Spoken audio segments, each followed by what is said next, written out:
Calendar सिर्फ तारीख नहीं बताते, कैलेंडर इतिहास भी बताते हैं। बहुजन समाज के स्वर्णिम इतिहास को समेटे हर साल की तरह दलित दस्तक 2022 में फिर से लेकर आया है बहुजन कैलेंडर। आज ही बुक करिए आप अपना बहुजन कैलेंडर। कैलेंडर मंगवाने के लिए 9013942612 या फिर 9711666056 पर व्हाट्सएप या फ़ोन करिए या फिर dalitdastak@gmail.com पर ईमेल करिए। थोक में कैलेंडर ऑर्डर करने पर विशेष छूट दिया जाएगा।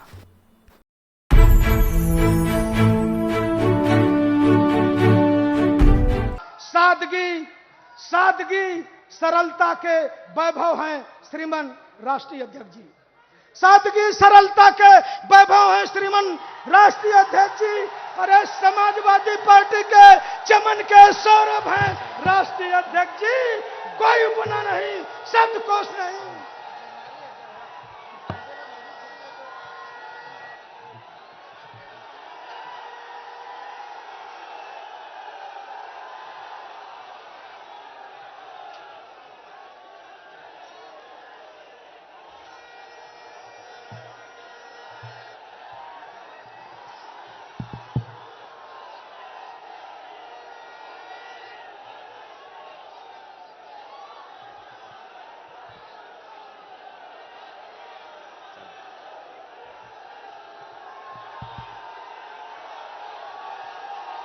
इस जनादेश महारैली में उपस्थित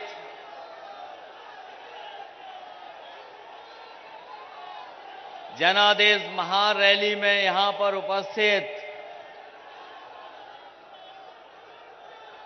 बड़ी संख्या में हमारे किसान भाई, माताएं, बहनें, नौजवान साथी, पत्रकार बंधुओं, मैं देख रहा हूं कि पूरा का पूरा मैदान भरा दिखाई दे रहा है।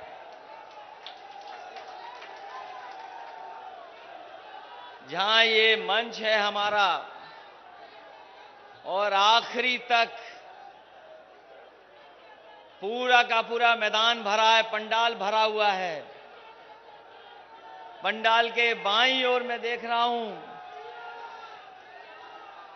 जो लोग जहां बन सकते हैं खड़े हैं। एक और छोटा पंडाल है बाईं तरफ जहां में बड़ी संख्या में माताएं, बहनें दिखाई दे रही हैं, बेटियां दिखाई दे रही हैं, भरा पड़ा है। जहां जगह मिली है नौजवान खड़े दिखाई दे रहे हैं मुझे।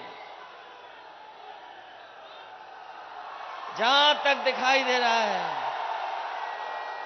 इसलिए जनादेश महारैली को सफल बनाने के लिए मैं एक एक उपस्थित साथी का धन्यवाद और आभार प्रकट करना चाहता हूं। साथ ही साथ आज जिनके हमारे साथ आने की वजह से इतना उत्साह और जोश है, आज जिस तरीके से समाजवादी पार्टी को समर्थन मिल रहा है, जो समर्थन जुट रहा है, मैं सबसे पहले रामचंद्र राजभर जी का धन्यवाद और आभार प्रकट करना चाहता हूं और साथ ही साथ लालजी वर्मा जी। ये तो हमारे साथ जब से जुड़े हैं, मैं ये कह सकता हूं कि अंबेडकर नगर में और आसपास के क्षेत्र में अब बचने वाली नहीं है भारतीय जनता पार्टी। जब त्रिभुवन जी आ गए हों, त्रिभुवन जी पहले ही आ गए थे, त्रिभुवन दत्त जी, रामचंद्र राजभर जी, लालजी वर्मा जी और बगल के जिले के राम प्रसाद चौधरी जब साथ खड़े हैं तो बताओ सफाया होगा कि नहीं होगा। और ये जन सैलाब कोई ऐसा वैसा जन सैलाब नहीं है। ये जो जन सैलाब दिखाई दे रहा है, ये इतिहास लिखने का काम करेगा। ये जनसैलाब इतिहास लिखने का काम करेगा। और मैं तो कहता हूं कि अभी मैं सुन रहा था भाषण, में सुन रहा था, मैं अभी भाषण सुन रहा था कि क्या क्या हो रहा है, कैसी सरकार चल रही है। लेकिन एक बात मैं कह सकता हूं, इस बार चुनाव में पिछड़ों का इंकलाब होगा और 22 में बदलाव होके रहेगा। इसलिए मंच पर उपस्थित समाजवादी पार्टी के प्रदेश के अध्यक्ष नरेश उत्तम जी, मंच पर उपस्थित रामअचल राजभर जी, लालजी वर्मा जी, राममूर्ति वर्मा जी, त्रिभुवन दत्त जी, शैलेन ललई जी, पार्टी के बहुत ही वरिष्ठ नेता आदि दुर्गा यादव जी, बलराम यादव जी, अवधेश प्रसाद जी, पूर्व में रहे मंत्री शंखलाल मांझी जी, जय शंकर पांडे जी, पार्टी के जिलाध्यक्ष राम सकल, विशाल वर्मा जी, अतर खां साहब, विधायक सुभाष राय जी, एमएलसी हीरालाल जी और हमारे साथ आए कमलाकांत पप्पू राजभर जी। मंच पर बड़ी संख्या में समाजवादी साथी हैं। पार्टी की महिला सभा की अध्यक्ष लीलावती कुशवाहा जी हैं, गोपीनाथ वर्मा जी, अभय सिंह जी, एवाज से लेकर के सिद्धार्थ और बड़ी संख्या में समाजवादी साथी जो मंच पर हैं, दूसरे मंच पर भी हैं।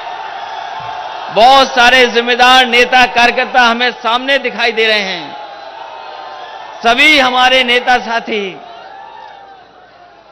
क्योंकि सबका नाम लेना संभव नहीं है, सभी हमारे समाजवादी साथी। और इस रैली का संदेश केवल अंबेडकर नगर में नहीं जा रहा है। ये अंबेडकर नगर के लोग तो आए हैं, दूसरे जिले के नहीं आए हैं। ये अंबेडकर नगर का संदेश केवल अंबेडकर नगर का नहीं है, यहां से संदेश जा रहा है पूरे देश में, प्रदेश में।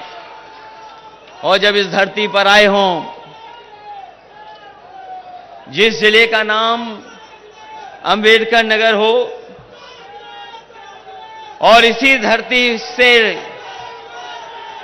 डॉक्टर राम मनोहर लोहिया निकले हैं,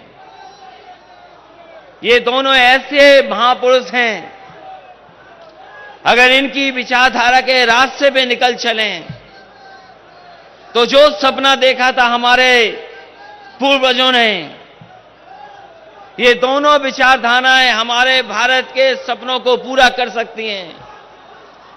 जहां हमें जाति धर्म में लोग बांट रहे हैं, जाति धर्म में अलग अलग तरीके से देख रहे हैं, वहीं अगर हम बाबा भीमराव अम्बेडकर जी का संविधान को समझेंगे तो उन्होंने पूरे देश को एक कर करके एक ऐसा संविधान दिया, अगर उस संविधान पे चलें तो जो समता मूलक समाज का सपना देखा था उसको पूरा किया जा सकता है। आज जरूरत है इन दोनों की विचारधाराओं का। और अभी कुछ दिन पहले कोशिश की थी मैंने कि बाबा भीमराव अम्बेडकर जी की विचारधारा और डॉक्टर राम मनोहर लोहिया की विचारधारा एक हो जाए। ये दोनों नेता चाहते थे परिवर्तन हो, जिन्हें हजारों साल से निराश किया गया, जिन्हें भेदभाव में जीना पड़ा, उन लोगों के सम्मान के लिए कुछ किया जाए। वो कोशिश थी समाजवादी लोगों की, लेकिन उस कोशिश में हम लोग सफल नहीं हुए। लेकिन मैं कह सकता हूं, जिस समय से लगातार लोग समाजवादी पार्टी में आ रहे हैं, दूसरे दलों को छोड़ करके आ रहे हैं, मैं अपने मंच पर बैठे हुए बहुजन समाज पार्टी के नेताओं को कहना चाहता हूं कि आप निराश न हो। आपने जीवन लगा दिया जिस विचारधारा को मजबूत करने के लिए। आपने अपने व्यक्तिगत चीजों को नहीं देखा।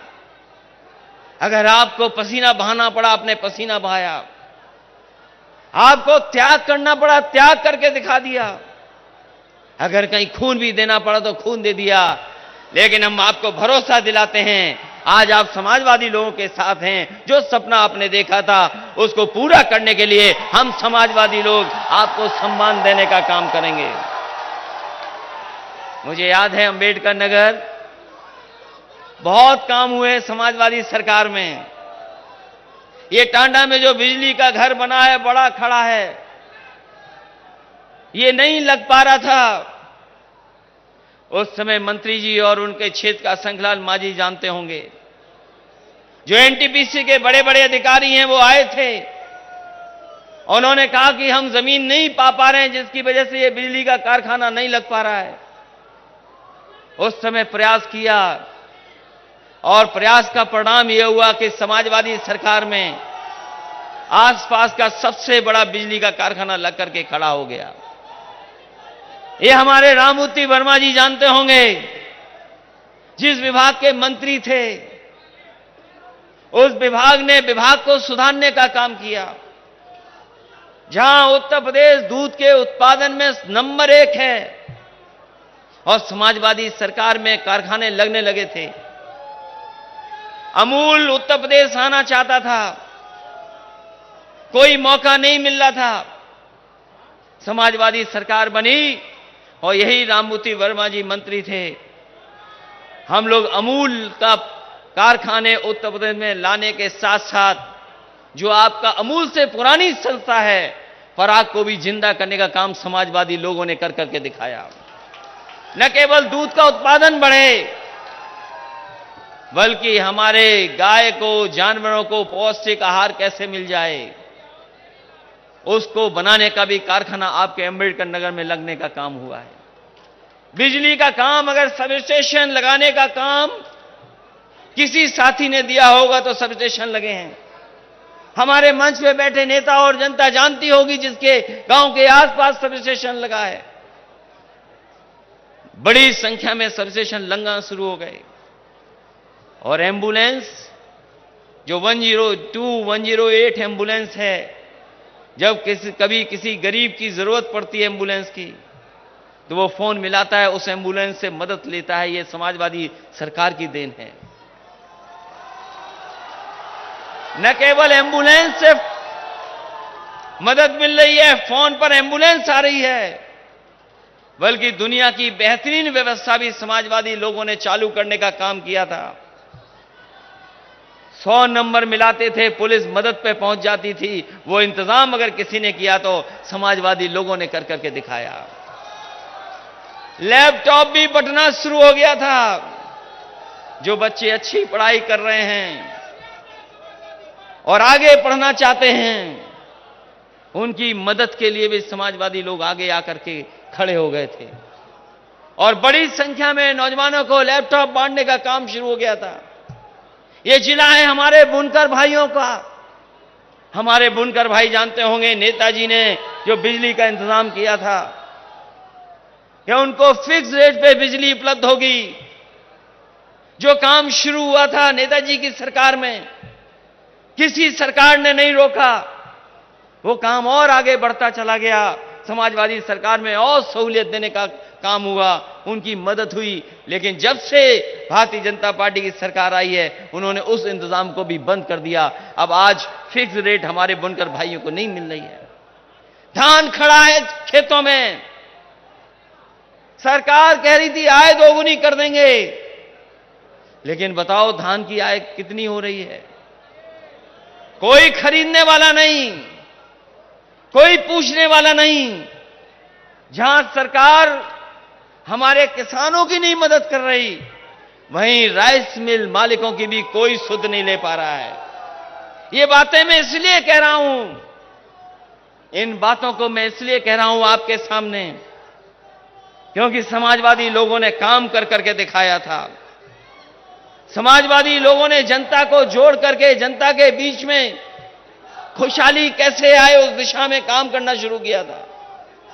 और जब से ये सरकार आई है, जब से ये सरकार उत्तर प्रदेश में आई है, इसने जहां अन्याय बढ़ाया है, वहीं हमारे किसानों को धोखा देने का काम किया था। किसान जो हमारी रीढ़ है, किसान जो हमारी अर्थव्यवस्था को संभालता है, किसान जो हमारा अन्नदाता है, किसान जो हमें कपड़े पहनने को देता है, किसान जो हमारा पेट भरता है, उसके साथ धोखा और उसके साथ अन्याय अगर किसी ने किया है तो भारतीय जनता पार्टी की सरकार ने किया है। कौन नहीं जानता कि किसान को कुचल दिया गाड़ी से? क्या हमारे लोग भूल जाएंगे? किसान भाई क्या ये बात भूल जाएंगे कि गाड़ी से कुचल दिया गया? और 2 डबल इंजन सरकार ने नहीं, 3 इंजन वाली सरकार ने कुचलने का काम किया। दिल्ली की सरकार, यूपी की सरकार और जो लखीमपुर में हैं मंत्री जो सरकार के हैं, 3-3 इंजनों ने किसान को कुचलने का काम किया। किसान को भी न्याय नहीं मिल पा रहा है और जब तक ये सरकार में रहेंगे हमें कोई उम्मीद नहीं है कि किसानों को न्याय मिल जाएगा। बताओ किसान भाइयों, आपसे वादा किया था कि आपकी आय 2 गुनी हो जाएगी, लेकिन जिस तरीके से महंगाई बढ़ रही है, क्या हमारे किसानों की आय 2 गुनी हो गई है? यही बीजेपी के लोग लाल सिलेंडर बांट रहे थे गांव में जाकर के। उज्ज्वला योजना के नाम पर सिलेंडर दिए गरीबों को, हर गरीब को सिलेंडर दे दिया, सिलेंडर बांटे जा रहे थे। बताओ आज सिलेंडर की कीमत क्या है? जो उज्ज्वला योजना है, महंगाई के कारण उज्ज्वला योजना बन गई। और हमारे बाबा मुख्यमंत्री जी कभी कभी लाल रंग से घबराते हैं। हमारे बाबा मुख्यमंत्री जी लाल रंग से घबराते हैं। और जब से सिलेंडर की कीमत बढ़ी है, बनता हो जनता गुस्से में है कि नहीं है? और हमारे मुख्यमंत्री जी महंगाई कम करने के लिए हो सकता है सिलेंडर का नाम बदल दें या रंग बदल दें इसका। कौन भरवा पा रहा है सिलेंडर? यही बीजेपी के लोगों ने कहा कि गरीब को हम हवाई जहाज में ले जाएंगे, चप्पल पहनने वाला हवाई जहाज में जा सकता है। पेट्रोल 100 के पार हो गया कि नहीं हो गया? पेट्रोल 100 से पार हो गया। अब आपकी मोटरसाइकिल भी नहीं चल सकती है, वो फैसले ले रही है सरकार। खाद महंगी, डीएपी मिल नहीं रही। जो इंतजाम सरकार को करना चाहिए सरकार नहीं कर पा रही। क्या सरकार के हाथ में नहीं है चीजें? सरकार के हाथ में चीजें हैं। जब से हारे तब से कीमत नीचे आने लगी है। अभी कुछ प्रदेशों में हारे हैं, कीमतें नीचे आ गई हैं। उत्तर प्रदेश में हार जाएंगे तो कोई कीमतें और नीचे आ जाएंगी। इसलिए चुनाव जहां आपका हमारा है, वहीं महंगाई को भी नीचे लाने का है। हमारे बाबा मुख्यमंत्री जी आए तो हो सकता है टांडा के बड़े हुए प्लांट का नाम ना लें। टांडा में बिजली का कारखाना लगा है। हमारे मुख्यमंत्री जी से पूछिएगा पत्रकार साथियों कि ये कौन सा प्लांट लगा है। हो सकता है वो नाम ले दें, लेकिन आपसे नाम नहीं बोलेंगे। ये प्लांट 660 सुपर क्रिटिकल लगा है, 1 यूनिट का। ये बिजली दे रही है। और जब से भारतीय जनता पार्टी की सरकार आई है, बताओ गरीबों, बिजली का करंट लगा कि नहीं लगा? बिजली का करंट लगा है कि नहीं लगा है? बिजली महंगी हो गई कि नहीं महंगी हो गई? ये जब बिल आता है तो हमारे गरीबों को करंट मारने का काम कर रहे हैं। मैं आपको भरोसा दिला के जा रहा हूं कि जहां समाजवादी सरकार ने बिजली का उत्पादन बढ़ाया है, नए नए ट्रांसमिशन लाइनें बिछाई, सब स्टेशन बनाए, वहीं अगर हमें गरीबों को कोई राहत देनी पड़े तो राहत देने का काम करेंगे। जहां बुनकरों को वैसी की वैसी व्यवस्था देंगे, वहीं हम अपने गरीबों को और मदद करने का और राहत देने का काम करेंगे। इसलिए साथियों, ये चुनाव कोई मामूली चुनाव नहीं है। ये चुनाव कोई छोटा मोटा चुनाव नहीं है। ये चुनाव इसलिए भी महत्वपूर्ण है क्योंकि बाबा साहब भीमराव अम्बेडकर जी ने जो संविधान दिया, उस संविधान से हमारा देश चले, उस संविधान से हमें हक और सम्मान मिले। इन्होंने गरीबों से वोट लिया, बीजेपी के लोगों ने उद्योगपतियों से नोट लिया और जो हमारी सरकारी संपत्ति थी उन पर चोट पहुंचाने का काम किया और एक एक कर करके उन सरकारी संपत्तियों का बेचने का काम हो रहा है। तो सोचो, ये सरकारी संपत्ति जब बिक जाएंगी तो जो बाबा भीमराव अम्बेडकर जी ने सपना दिखाया था, जो अधिकार की बात थी, हक की बात थी, वो हक और सम्मान कौन देगा हमें और आपको? इसलिए संविधान बचाने का चुनाव है, लोकतंत्र को बचाने का चुनाव है। और जब सबसे ज्यादा जनता को जरूरत थी मदद की, यही सरकार में बैठे हुए लोग, जब गरीब और हमारे किसान, गांव में रहने वाले लोग, जिन्हें सबसे ज्यादा मदद की जरूरत थी, इस सरकार ने उनको अनाज छोड़ने का काम किया था। याद कीजिए वो कोविड का समय, जिस समय लॉकडाउन था, कोई निकल नहीं सकता था। कोई अगर निकलता था तो उसे लाठी मार करके घर में भेज दिया जाता था। लोगों को अपमानित कर रहे थे और सरकार की जो कोशिश थी कि सरकार जो मदद करे, उस मदद में सरकार सामने नहीं आई। हमारे तमाम गरीब, जिन्हें दवाई मिल जाती समय पर, अस्पताल में बिस्तर मिल जाता समय पर और समय पर ऑक्सीजन मिल जाती, तो हमारे गरीबों की जान नहीं जाती। बड़े पैमाने पर लोगों को इधर उधर भटकना नहीं पड़ता। लेकिन इस भारतीय जनता पार्टी की सरकार ने गरीबों को अनाज छोड़ने का काम किया, जिसके कारण न जाने कितने लोगों की जान चली गई। जान गई लोगों की, और केवल जान ही नहीं गई, जिन लोगों को सम्मान से अपने परिवार का दाह संस्कार करने का मौका मिलता, उन लोगों को वो इंतजाम भी सरकार नहीं दे पाई। न जाने कितने लोगों को गंगा में ऐसे ही बहा दिया गया, लाशें बहा दी गई। दुनिया में अगर किसी ने बदनामी कराई है भारत की, तो यही भारतीय जनता पार्टी के लोगों ने भारत की बदनामी कराने का काम किया है। इसलिए हम आपसे अपील करना चाहते हैं, ये झूठ बोल करके सत्ता में आए हैं, ये गरीब पिछड़ों को धोखा देकर के सरकार में आए हैं। इन्होंने 5 साल जो अभी हो जाएंगे उसका हिसाब किताब नहीं देना चाहते हैं।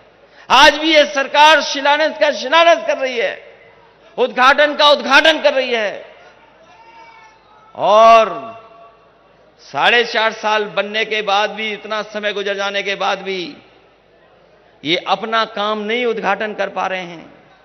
जो काम समाजवादियों ने शुरू किए थे, जो काम समाजवादियों ने दिए थे, वही उद्घाटन हो रहे हैं। सुनने में आ रहा है पूर्वांचल एक्सप्रेसवे का उद्घाटन होने जा रहा है। हालांकि यहां से थोड़ा दूर है, लेकिन पूर्वांचल के सबसे बड़े विकास का रास्ता है पूर्वांचल एक्सप्रेसवे, जो गाजीपुर, आपका आजमगढ़, अंबेडकर नगर, सुल्तानपुर, रमेठी, बाराबंकी, लखनऊ को जोड़ता है। यह सबसे बड़ी सड़क समाजवादियों ने दी, वो बन करके तैयार है, बन करके तैयार है। सुना है उसका उद्घाटन होने जा रहा है। लेकिन मैं कहना चाहता हूं, ये सड़क, ये प्रगति की, विकास की, खुशहाली की सड़क है, जो समाजवादियों ने सपना देखा था। समाजवादी सरकार होती तो कम समय में पूरा हो जाता, लेकिन भारतीय जनता पार्टी ने 4.5 साल में भी उतनी अच्छी सड़क नहीं बनाई जितनी आगरा से लखनऊ सड़क अच्छी बनी है। हम तो उस पे भी चले हैं, आगरा लखनऊ सड़क पे भी चले होंगे लोग, और ये लखनऊ से लेकर के गाजीपुर तक सड़क है, उस पे भी लोग चले होंगे। आगरा लखनऊ सड़क इतनी मजबूत है, इतनी अच्छी बनी है कि अगर उस सड़क पर आप पानी का गिलास लेकर के चलोगे और अगर चाय पीते हुए जाओगे तो 100 की रफ्तार से भी आपके गिलास का पानी नहीं गिरेगा, चाय के कप से पानी नहीं हिलेगा। और हमारे बाबा मुख्यमंत्री ने जो सड़क बनाई है, ये जो समाजवादी पूर्वांचल एक्सप्रेस, इसको पूर्वांचल एक्सप्रेस वे बनाया है। अगर आपकी गाड़ी ठीक नहीं है, रफ्तार अगर आपने बढ़ा दी, अगर आपने रफ्तार अपनी गाड़ी की बढ़ा दी, तो हो सकता है कमर दर्द कर जाए और पेट दर्द कर जाए, वापसी में आपको डॉक्टर से इलाज कराना पड़ जाए। और गलती से अगर आपने कप चाय का ले लिया, पानी का गिलास ले लिया, तो हो सकता है आपको अपने कपड़े बदल करके जाना पड़े, दोबारा आप कपड़े उनको नहीं पहन पाओगे।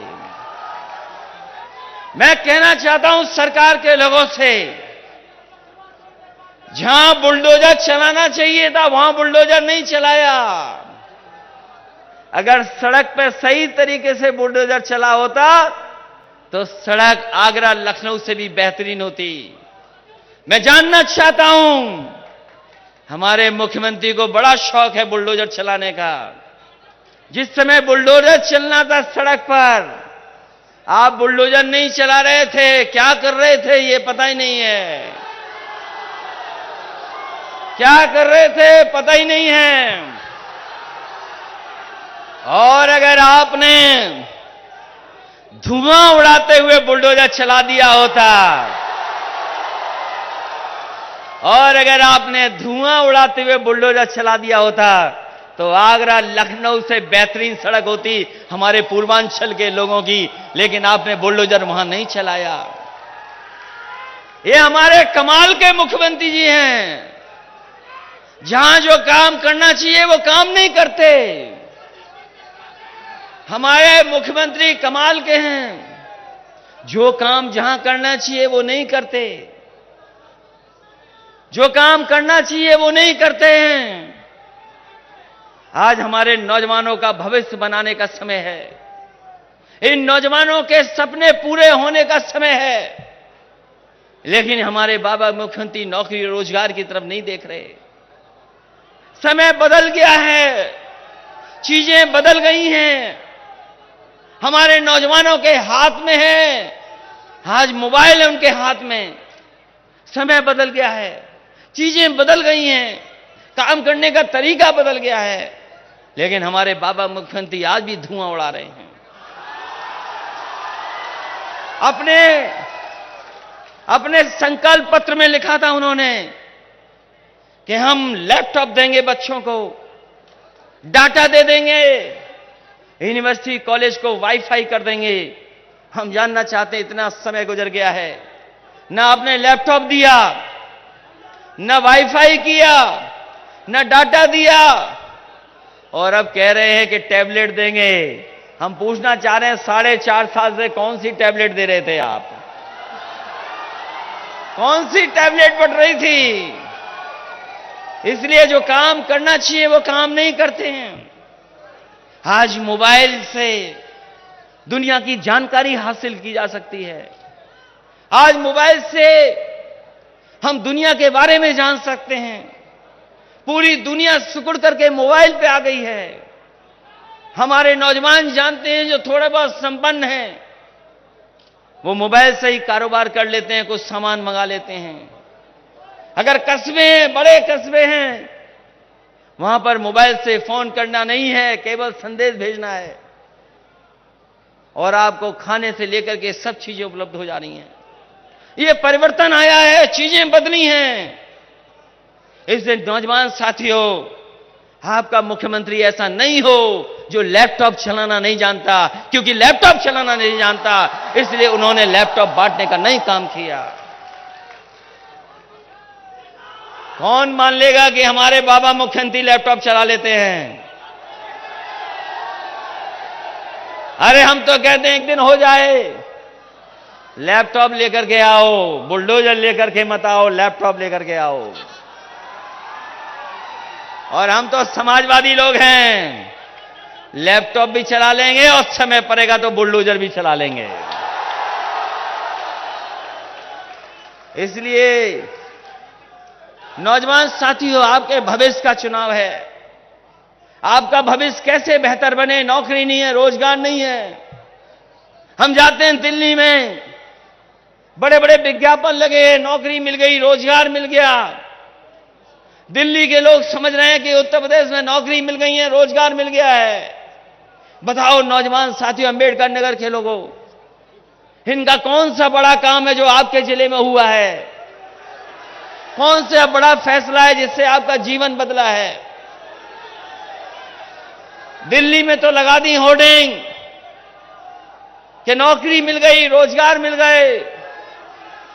बताओ नौजवानों, खड़े हो कि तुमको नौकरी और रोजगार मिल गया। ये आपके भविष्य से खिलवाड़ कर रहे हैं, आपके सपनों को मार रहे हैं, आपके भविष्य से खिलवाड़ हो रही है। बताओ इस भारतीय जनता पार्टी का इस बात सफाया करोगे कि नहीं करोगे? और हमारे बुनकर भाइयों, आपकी बिजली महंगी कर दी, बिजली का बिल आ रहा है, करंट लगता है, कौन जिम्मेदार है? कौन जिम्मेदार है उसके लिए? ये जो महंगाई बढ़ी है खाद की, डीएपी की, सिलेंडर की, कौन जिम्मेदार है इसके लिए? और हमारे अटेवा वालों, बताओ तुम्हारी पेंशन को खत्म करने वाले कौन लोग हैं? किन्होंने खत्म की थी? बताओ। आवाज नहीं आ रही है, बताओ किसने खत्म की थी तुम्हारी पेंशन? बताओ उसका सफाया करोगे कि नहीं करोगे? जहां हम गरीबों को राहत बिजली की देंगे, वहीं हम इनकी भी मदद करने का काम करेंगे। ये पेंशन वाले के रास्ता निकालेंगे, क्या कर सकते हैं हम लोग। इसलिए भविष्य का चुनाव है आपका भी। उत्तर प्रदेश को बर्बाद कर दिया इन्होंने, उत्तर प्रदेश को पीछे कर दिया इन्होंने। आज उत्तर प्रदेश आगे नहीं बढ़ रहा है। जो कह रहे हैं डबल इंजन की सरकार है, इन्होंने डबल इंजन की सरकार वालों ने सरकार नहीं चलाई, इन्होंने महंगाई बढ़ाई है, महंगाई, नौकरी छीने, रोजगार छीन लिए। और याद करो नौजवान जो इतिहास के स्टूडेंट होंगे, इस देश में एक कंपनी आई थी, ईस्ट इंडिया कंपनी।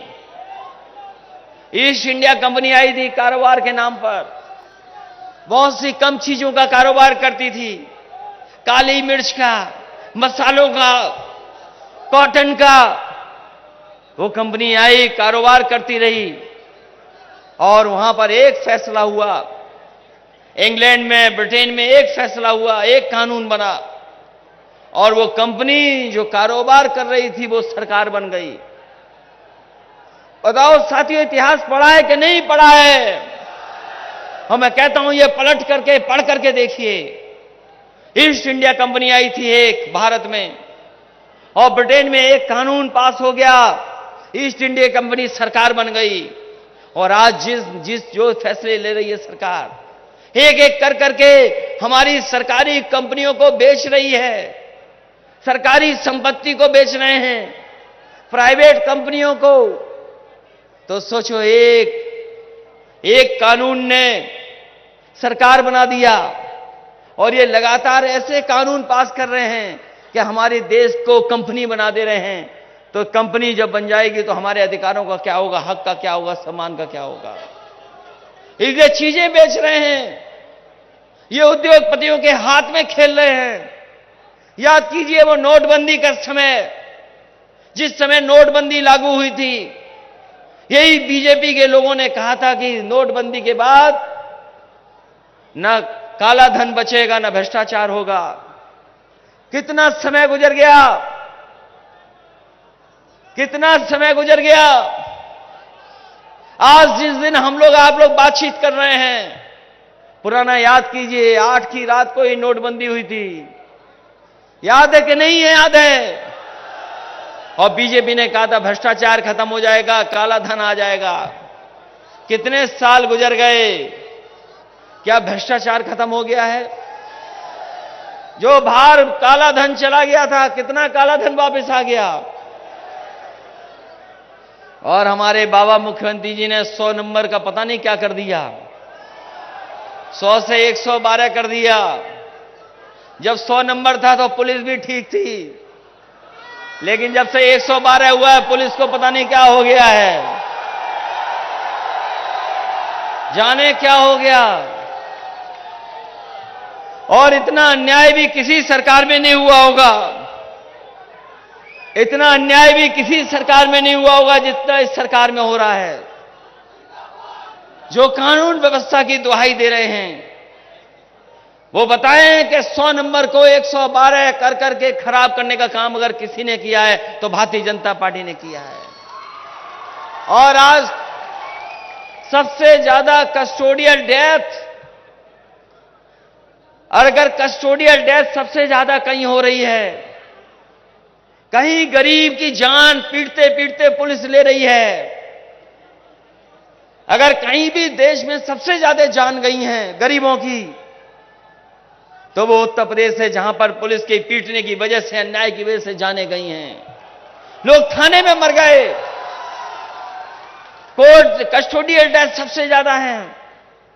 मानवाधिकार ने सबसे ज्यादा अगर किसी को नोटिस दिया है तो उत्तर प्रदेश की सरकार को दिया है।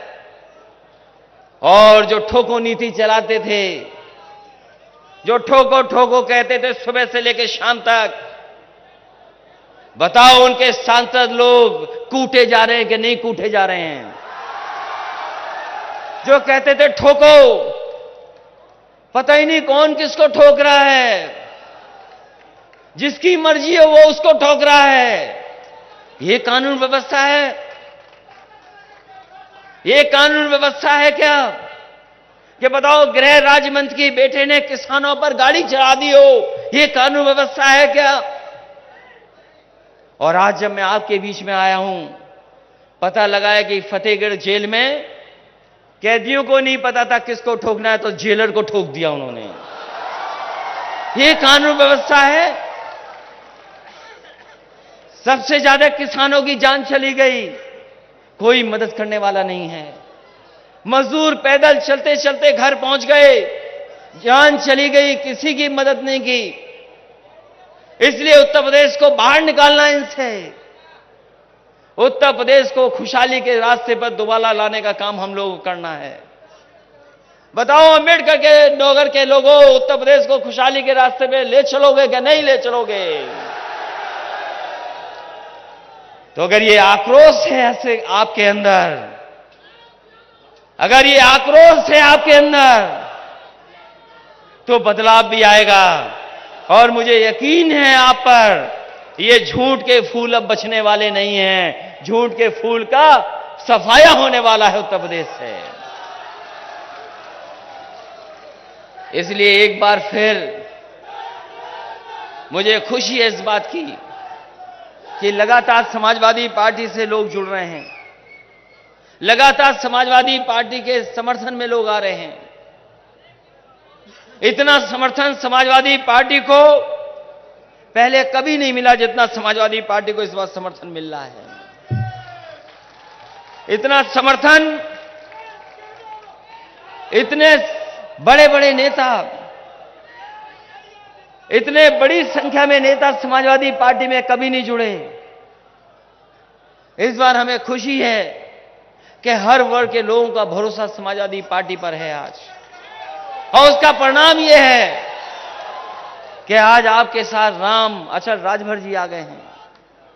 उसका परिणाम यह है कि लालजी वर्मा जी, जो बड़े नेता भी हैं, जिन्होंने अपना जीवन लगा दिया बहुजन समाज पार्टी में जुटे रहे बाबा भीमराव अंबेडकर के सिद्धांतों को आगे बढ़ाने के लिए, वो भी आज आपके साथ खड़े हैं, समाजवादी पार्टी के साथ जुट गए हैं। आपके साथ त्रिभुवन दत्त जी आ गए और बस्ती के बड़े नेता भी आपके साथ हैं। तो बताओ कौन कहता है कि समाजवादी पार्टी सरकार नहीं बनाने जा रही है? जनता चाहती है बदलाव, जनता बदलाव चाहती है।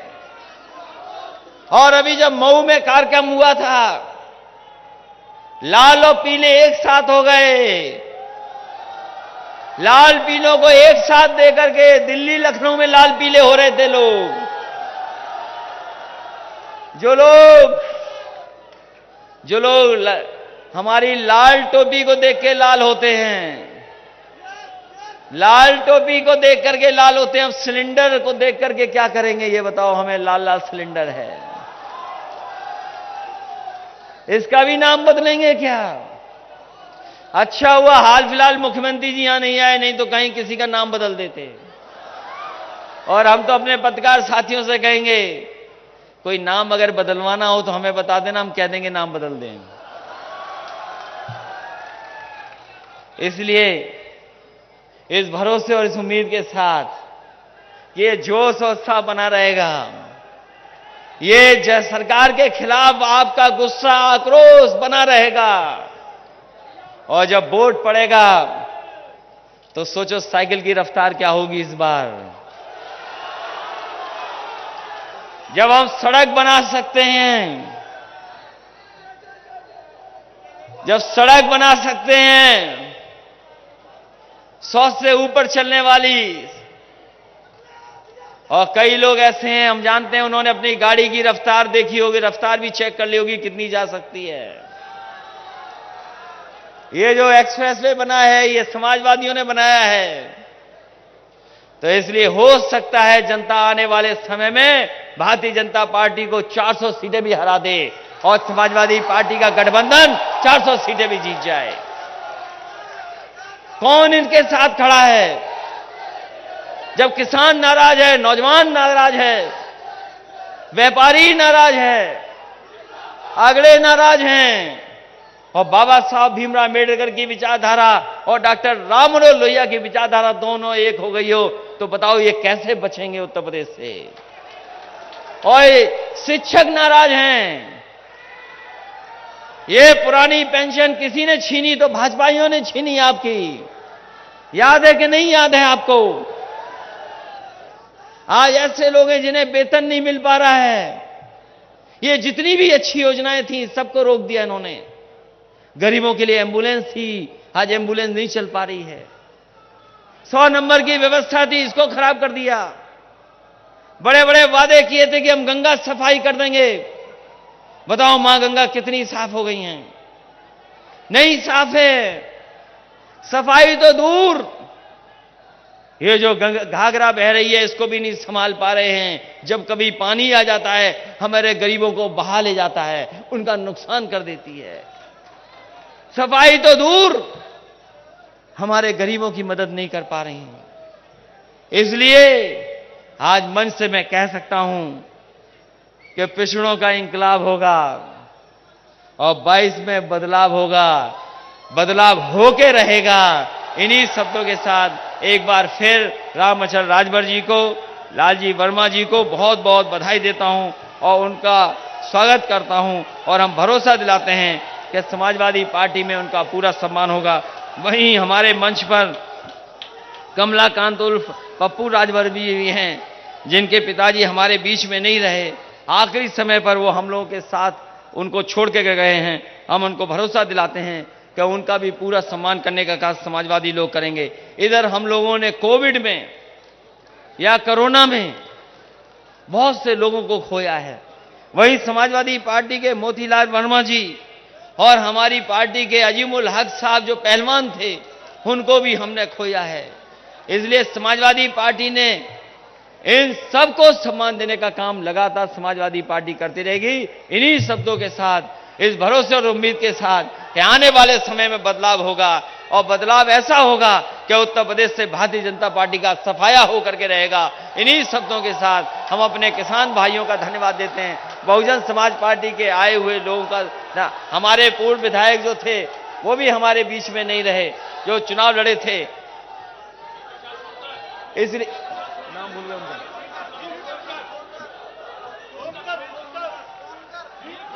भीम सोनकर जी का उनका परिवार खड़ा है। हमें दुख है कि जहां हम लोगों ने इतने नेताओं को खोला है, हम उनके श्रद्धांजलि भी देते हैं, उनको याद भी करते हैं, उनका समय समय पर समाजवादी पार्टी को आगे बढ़ाने का काम भी याद करते हैं। उन्होंने हम लोगों को आगे बढ़ाने का काम किया। इन्हीं शब्दों के साथ आप सबका बहुत बहुत धन्यवाद करता हूं। इस ऐतिहासिक रैली के लिए बधाई देता हूं। ये एक मामूली जन सैलाब नहीं है। ये जो जन सैलाब दिखाई दे रहा है, सड़कें भरी पड़ी हैं, गाड़ियां खड़ी हैं, लोग दूर दूर से चल करके आ रहे हैं, जहां से जगह मिल रही वहां से आए हैं लोग। इसलिए हम, ये कोई छोटा मोटा जन सैलाब नहीं है, ये ऐसा जन सैलाब है जो इतिहास बनाने का काम करेगा और उत्तर प्रदेश में बदलाव लाने का काम करेगा। बहुत बहुत धन्यवाद। और पुरानी पेंशन और हमारे शिक्षक लोग हैं, चाहे बीटीसी हो, शिक्षा मित्र हो, चाहे बीपीएड वाले हों, बीएड वाले हों, इन तमाम लोगों के समाधान करना है। और वहीं हमें अपने बुनकर भाइयों का बिजली का इंतजाम भी करना है, जिससे हमारे बुनकर भाइयों की भी खुशहाली हो सके। बहुत बहुत धन्यवाद, बहुत बहुत बधाई आप लोगों को। और इस ऐतिहासिक कार्यक्रम के लिए मैं बहुजन समाज पार्टी से आए हुए सभी नेता कार्यकर्ताओं का एक बार फिर स्वागत करता हूं। बहुत बहुत धन्यवाद आपका।